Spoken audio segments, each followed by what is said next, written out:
Alors on est à l'université de Nîmes et on est en train d'animer un projet qui s'appelle le Flash Project. Là, c'est l'occasion rêvée de permettre aux doctorants et aux entrepreneurs d'innover ensemble.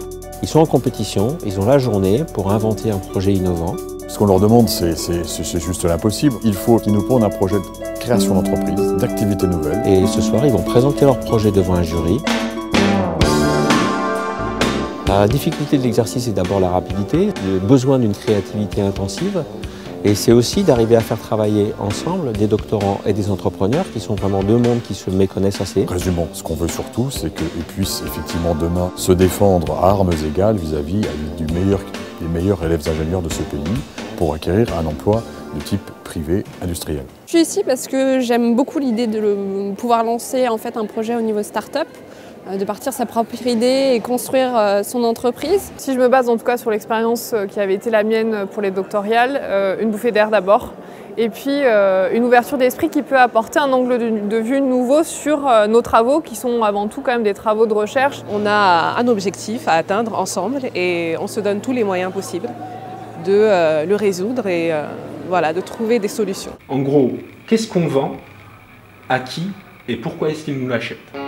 On est réunis avec une personne du privé et plusieurs personnes doctorantes. On est en train de travailler sur l'innovation dans les smart cities, notamment sur la valorisation des déchets. Ils sont en pleine phase de recherche pour eux-mêmes, donc cet esprit nous permet d'aborder des sujets de manière beaucoup plus factuelle, même si c'est innovant, avec la possibilité de mettre éventuellement sur le marché ces idées dès la semaine prochaine ou le mois prochain. On a élagué pas mal le sujet, mais on n'a pas pour le moment de projet très viable pour la suite. Je disais qu'on va avoir du stock et on ne sait pas si on va réussir à les vendre à quelqu'un. On s'est aperçu que l'enjeu financier, en tout cas les gains que cette activité était susceptible de nous apporter étaient insuffisants et donc ne permettaient pas d'assurer la viabilité de l'affaire. Les doctorants sont des gens qui savent très bien que le débouché après la thèse, il ira difficilement vers l'académique parce que le nombre de postes diminue. Donc ils ont besoin de trouver d'autres débouchés derrière leur thèse. Ils ont besoin de découvrir quelles sont les entreprises et comment fonctionne une entreprise qui peut utiliser un doctorant pour faire de la R&D. La carrière va se faire lors d'un entretien à l'oral.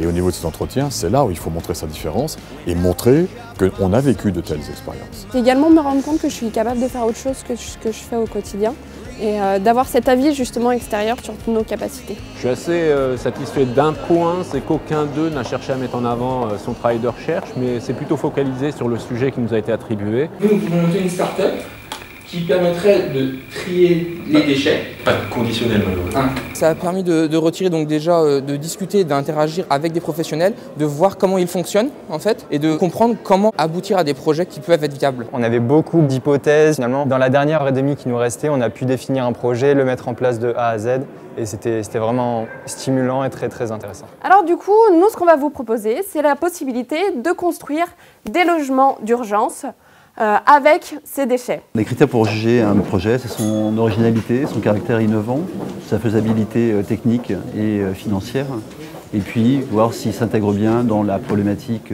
posée et bien sûr la clarté de l'exposé. J'ai appris le travail en équipe, appris à travailler avec des contraintes économiques qui sont fortes et la collaboration avec des entrepreneurs. Travailler sur des projets de groupe, c'est aussi ça, apprendre à apprécier les idées des autres et à renoncer à ses propres choix pour faire quelque chose de plus efficace. Je milite pour le PhD affiché par les thésards comme étant un diplôme qui justifie largement la place des docteurs en entreprise.